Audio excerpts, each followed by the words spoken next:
Danny, many of the headlines have been around the abolition of the 50p tax rate, with Labour describing it as a budget for millionaires. Do you think the Chancellor has done the right thing? I do think he's done the right thing, yes.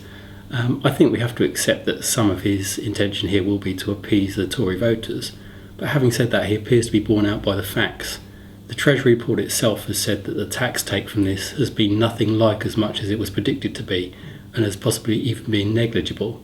It goes on to warn that if he keeps the rate long term, that could turn negative. I prefer to think of it as an individual entrepreneur.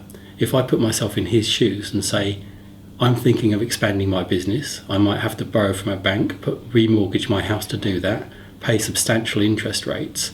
What's the upside for me if my profits increase?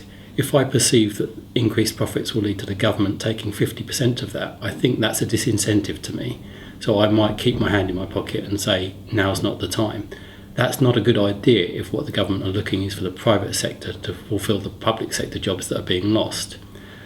Where I think I would take issue with this is in the deferral of the reduction until 2013, because I think what will happen is that people will defer their income for that year, taking it in the future year when the rate is only 45%, and that will lead to a reduction in the tax take for the revenue over the coming year. What about the changes to child benefit? The Chancellor has watered down his original proposals a little, but what do you make of his intention now to gradually reduce the benefit on earnings between £50,000 and £60,000? I think this is an unholy mess he's got himself into here. The original intention was just to have a flat cap at £50,000 and then to lose all the child benefit thereafter.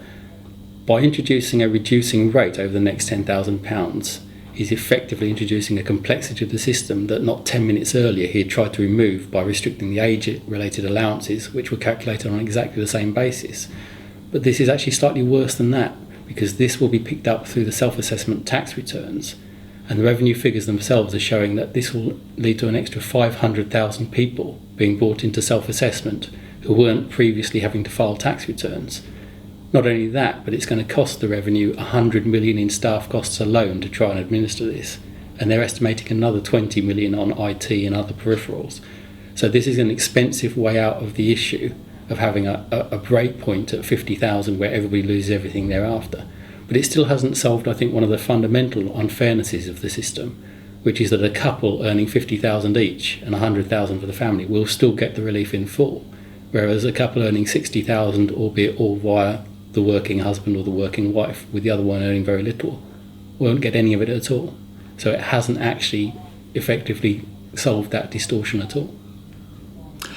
Robert, on the business side, the continuing fall in the rate of corporation tax appears to be the main issue. Yes, that's right. The Chancellor started off by saying that this would be a budget that was unashamedly for business, and the drop in corporation tax is certainly the main feature with that. Corporation tax is falling faster and further than we expected before. In fact, it's going to hit 24% this April and just 22% in April 2014, and it was 28% at the start of the Parliament. There was also a hint that it might drop further by the end of the Parliament to just 20% in line with the small companies rate. This certainly sends out the right message to inward investment to the country, but the shame is perhaps that it doesn't really help struggling businesses. If you're not making profits, you don't really benefit from a low corporation tax rate. Personally, I'd have liked to have seen some reversal of the capital allowances changes, which hopefully would have stimulated some business investment. And I understand there may be a number of measures for small businesses. Yes, certainly more to come on that. The government seems to be committed to simplifying things, especially they talked about micro businesses.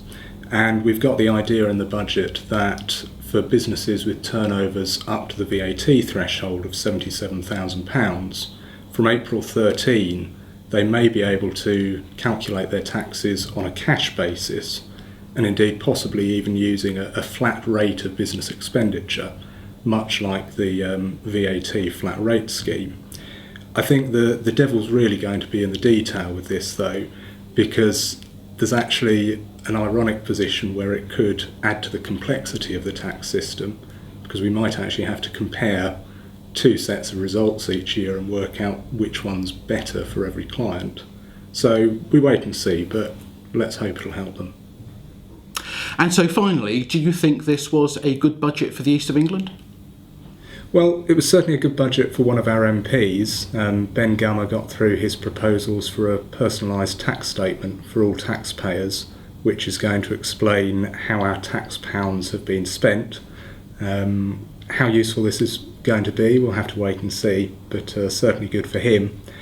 However, it was disappointing that the East doesn't really benefit from some of the new proposals. We haven't got any new enterprise zones coming in. We're not going to benefit from the funding for superfast broadband in the largest cities. So not all good news. I think personally I was disappointed that there was no reduction in the fuel duty rate. I think in a rural environment there's people travelling considerable distances just to get to work, and the costs of that commute have gone up and up and up, and it is quite a burden on the rural economy, and obviously not felt so much in the big cities where you've got alternative forms of transport. I also think usefully for rural communities, and with the East having such a basis in agriculture, it's going to be useful that the SDLT increase on properties over 2 million probably is not going to affect farmhouses and farmland, as they're mixed-use properties, not residential. Mm-hmm. I think overall, hopefully we're going to benefit from the general stimulus to the economy as well that the budget is going to bring, and in particular the latest proposals for improving business funding as well, which is certainly going to be important for businesses in the East. But I do think we've got another very interesting year ahead of us.